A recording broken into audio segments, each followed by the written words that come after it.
Good morning, everyone. Well, it's a rainy day here in North Texas, and so I'm not out in my yard today. I'm staying in. It's about to storm, as a matter of fact.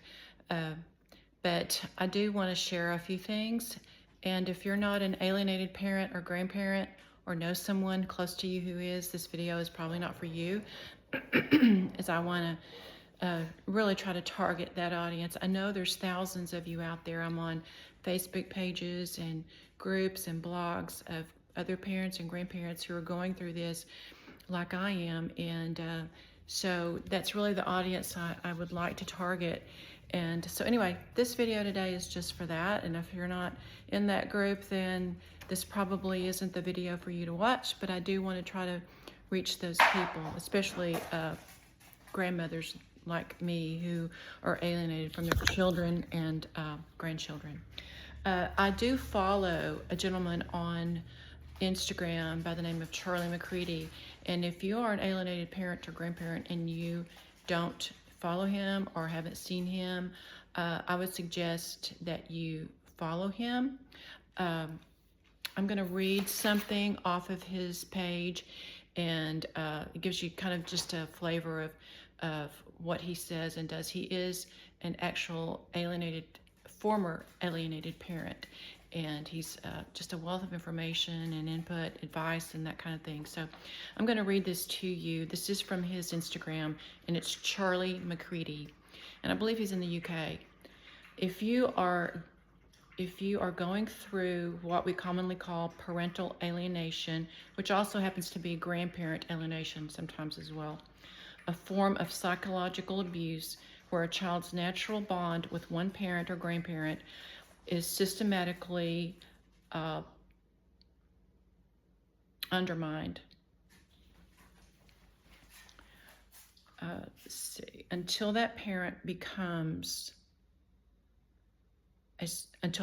or grandparent becomes a stranger, even an enemy, in the child's mind,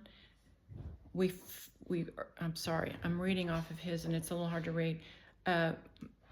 My daily posts are here to let you know you're not alone. It's not you. It's a pathology of disordered parenting. I've been through it myself, personally and professionally. I have over 20 years of experience. I am reunited with my children and here to offer guidance and support, not only with my daily post, but also with coaching I offer. Also, you can help me help others as well as yourself by purchasing my e-guide. I haven't purchased anything from Charlie, and I'm not advocating or doing any kind of sales pitch for him, but what I am saying is that he is a wealth of information from someone who's been through this and come out the other side. I'm 7 years into alienation with my daughter, and it's really tough. I've really come to feel like I'm in certainly the later stages of grief. Grief does have stages, and I feel like I'm in the later stage of grief. I'm sorry, my Shih Tzu is having a really good time here this morning. But it's the hardest for me now is the grandchildren, that we had such a special bond, and that's just the next phase of life. And if you're cut off, it's like that next phase of life just gets cut off from being a grandparent. And so I just always tell people, get busy, stay busy, do something that you enjoy, do things you enjoy with people that enjoy being around you. And I would also just suggest again that you follow Charlie McCready and listen to or watch what he has to say, his advice, his input. I think it's very good. If you get a chance to see your children, the first inclination naturally is to want to say, I'm not that person. I'm not what you've been told. I'm not a danger. I love you. Even an I love you can bring guilt on the child, because it makes them feel bad for what they've done to you, even though it's really not their fault. They have conflicted, mixed feelings, but they live with that parent. They call it trauma bonding. They're bonded to that parent through this trauma. And in my case, it's my grandchildren know it's the only place they have to live. And they also know the possibility of negative things to happen to them and around them if they don't go along.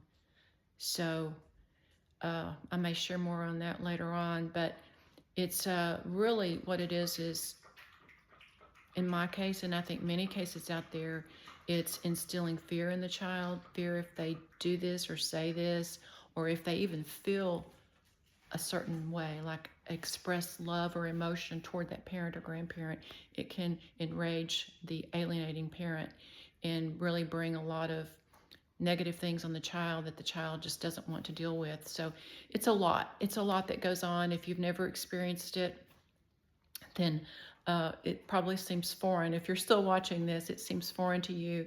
Maybe you have grown children and you think, how in the world could that ever happen? Well, it happens. It happens a lot. It happens to a lot of parents right now, more and more every day, unfortunately. So anyway, I'll be sharing more of Charlie's thoughts unless you're on there yourself, or actually my thoughts that go along with what he shares as someone who's 7 years into this. So I appreciate you watching. Please subscribe to my channel. I would appreciate it, and like the video. It helps a lot. I really want to try to get out there and reach other grandparents and help you get to the other side where I am 7 years later. And it's a good place to be. It's not perfect, but life can be good. And I just want to encourage you about that. So anyway, I hope you'll come back and we'll do more fun things like gardening and decorating and things like that. But I did want to talk to specifically the alienated parents and grandparents today. So thanks so much for watching, and we'll see you next time.